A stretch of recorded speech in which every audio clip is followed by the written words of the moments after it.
Recently I read the book Alas Babylon by Pat Frank.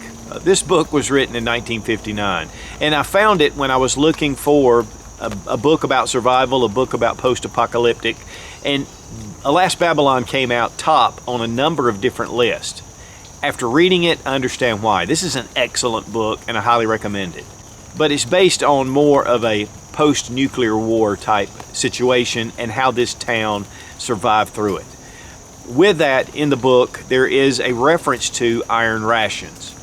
Now, according to the description, it's nourishing odds and ends, canned and sealed, that he packed away, dubbed iron rations. Now, iron rations actually came from the British Army during World War I, and they would pack some canned beef, which they called bully beef, biscuits, which are really more like hardtack, some salt, some sugar, tea, and beef bouillon.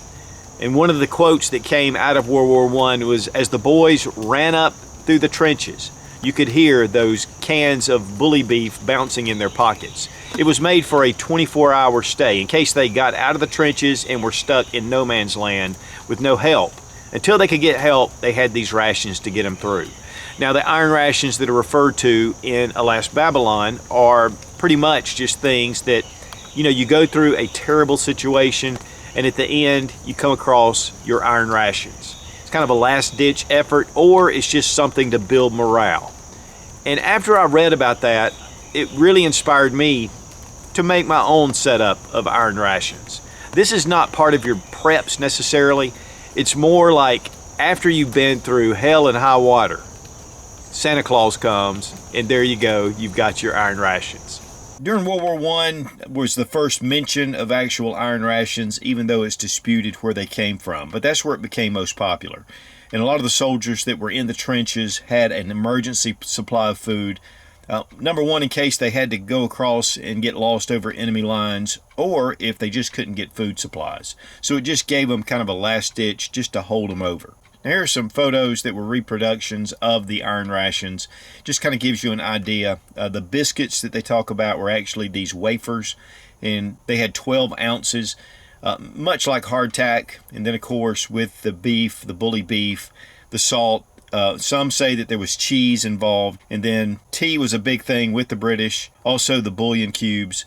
But there's some dispute about what was what, and it could be in different areas there were different iron rations. Now, again, in the Alas Babylon, I just thought it was a really cool idea that, we had these rations that after all they went through, they just had this box. He found it, and there were some things in there that they had been missing, things that were very important, just to build morale, just to kind of give them that last ditch pick-me-up. And, guys, when you're prepping so much and you're putting stuff together, it's kind of nice to have something that you haven't even thought about for a while. It's kind of like finding that $20 bill in your jacket pocket that you wore last winter. Just gives you that same kind of feeling. And so we're going to look at what they put together with the iron rations. Now, it was in a shoebox, from what I understand, but this was just a little small box, so it was probably a little bit bigger. It's a little bit vague on everything they put in there, but from everything I could gather, these are some of the things they put together. Then when we finish, I'm going to put together some things that I would use for iron rations. Now, one of the biggest things is to make sure that whatever you put in here is something that's going to be somewhat shelf stable, that'll last at least about a year. Obviously, there are things that'll last quite longer than that, but again, guys, this is specifically as a morale booster. It's one of those things where you just have some treats that you just had forgotten about in a massive survival situation. Now, Alas Babylon was written in 1959, and so to give a kind of a backstory, a lot of the people that were alive during that time were very familiar with World War II, with Korea. They were familiar with the Great Depression. So, living through those times, setting together some items would kind of be a little different. In the book, the list is really things that would be more of a treat. Now, again, in World War I, it was a, survival, and it had just basic food needs. The iron rations in Alas Babylon are more based on, we've gone through a tough time. I'd forgotten about this box. They pull it out, and then they have all these things that just kind of lift them up. Now, these are just some examples of the items that were listed. Dubbed them iron rations. And again, it was in kind of a shoebox. Now, the main character was single. It was just a few things that he had put back. But one of the things you'll want to do is set up your iron rations according to the people that are in your group, or if you want to put extras. But this is just a representation. Now, the first thing in the box was tea. And so we have some Earl Grey tea here. These are actually in sealed packages, and I would consider leaving them in those, but I just wanted to kind of show it. Tea will last for a long time, especially if it's sealed up. And so that's one thing that they could enjoy. Just a good fresh cup of tea with the caffeine, the hot drink. Now, one thing that wasn't listed in the original was the coffee, but they did bring some coffee out that was in the box, and they even said this is from your iron rations. And so here we just have some instant crystals. It's the closest thing I could find. Also, some beef bouillon. And so this is one thing that you can do to season a lot of different things, especially if you're eating, dried foods or just odds and ends. This will give you something to be able to, booster that up. Plus it has the bouillon nutrients in it as well. And so beef bouillon cubes, they last a long time. And so I think that was a great addition. Also, Swiss chocolates. And so these are actually Ghirardelli chocolates, but Swiss chocolates just as a treat. There were kids involved during the book, so that would have made a lot of sense.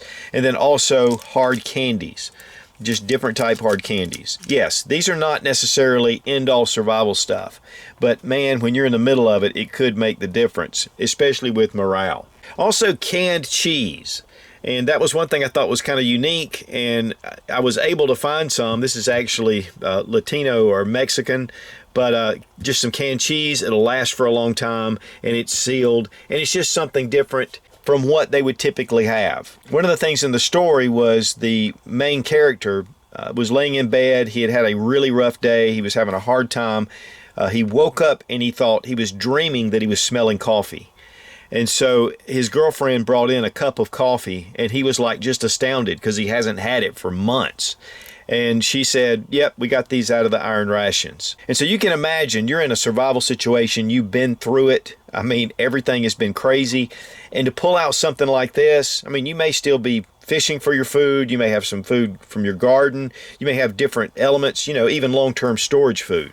But this would be something completely different that you really wouldn't be thinking about necessarily. And this is just a great way to come in as a treat. I'm telling you, this would be like Christmas in a survival situation. And that's really what all this is kind of set up for. And again, there were other things in there, and I'm sure there were more amounts of each of these. But this just gives you a representation and maybe even some ideas. Now, staying within the spirit of Alas Babylon to make these iron rations come together, I pretty much left everything that was in here already originally. I've changed a few things. I've added some things. And then again, this is just like something I would have, but if I have a family, obviously I would add more to this. And the one thing you don't want to do is to get this to a huge, big thing. This is something that's kept small, and it's something that you can bring out for a special occasion, again, in the same spirit of the book. I left a lot of things like the tea. I added a few, but obviously I would probably take a nice box and fill it up. The candies, the hard candies, I went with vitamin C candy.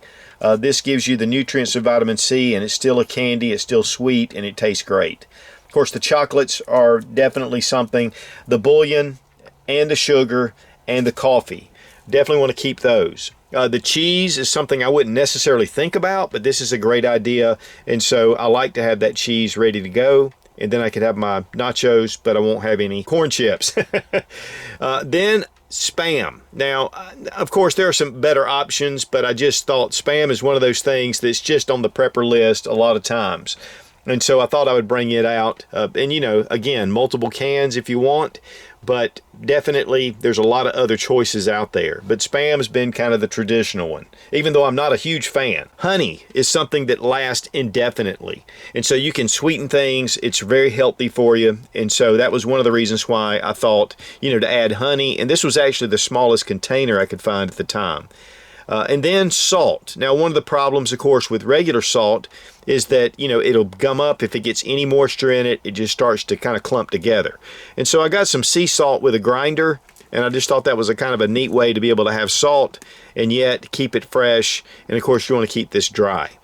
added a small candle. Now that's not really a ration, but it's nice to have a candle. And guys, when you've gone through all of your supplies, finding one candle is going to be fantastic. And I went ahead and added a Bic lighter because you're probably going to want to cook to a point, and so that would be nice. That, you know, you've run out of all your lighters, you've run out of your fuel, and you just found this one Bic lighter that you have set aside. And so again, guys, this isn't a survival prep. It is mainly, if you're in a survival situation, just to up your morale, just to give you that last ditch. Hey, we've got this, let's enjoy it. And then maybe it can give you some inspiration to change your mind about some things. Maybe you might feel down. It might encourage you and inspire you just to step forward and just face the next day. But one of the big things that'll also help with that, I have a couple of mini bottles of Crown Royal. And, you know, having a drink or whatever, if you need to, again, you can use it for medicinal purposes as well. But I would definitely have more of this, but I just thought that would make a good little representation of having these small mini bottles. I might have a bigger bottle. But again, we want to keep this small, we want to keep it compact. Guys, if you're prepping, this is not, again, part of your main preps. It's just an addition. And having a lot of these smaller items in Ziploc bags are going to preserve their freshness, and they're going to keep them a little bit longer. Plus, if something were to happen and these were to degrade or break down, they're not going to make a big mess everywhere. Now, believe it or not, I got everything packed into this little MTM Survivor dry box. And they do make some different sizes, but I just thought this would be kind of cool to have something very strong, something watertight, and just preserve things a little bit longer. We can open this up. I'm going to show you what everything is just packed in there. Because this lid is open, it allows for you to get more on top. But as you can see, everything's in there, and it just packs away. I mean, can you imagine you're going through a really hard time? You could go through a hurricane and have everything gone. And if you just happen to have this box close by, this just really makes life a little better.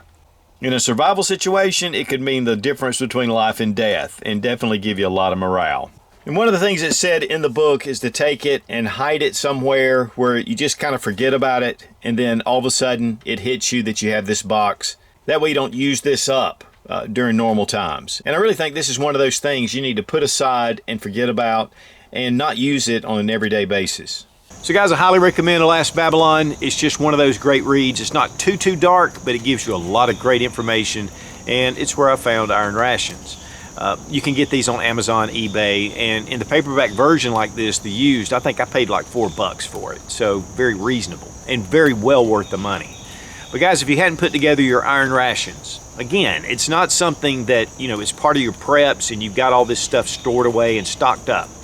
It's just that small box that you almost forget about. And then when you need it the most, you think, there's my Iron Rations. And it's something just to kind of give you a boost, lift you up.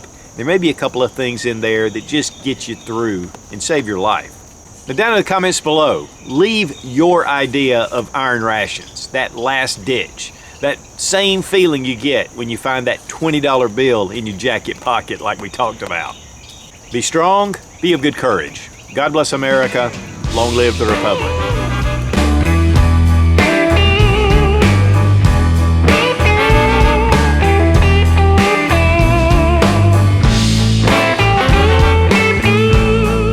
Up top in a number of lala. In the blah blah blah blah. Makes you actually speak another language. It's not a language. Gone, or we've reached just a very low morale point. Of course, I would add up. And one of the things about this whole kind of those type books in that genre. Fudge. I think that'll do it. You know, the one.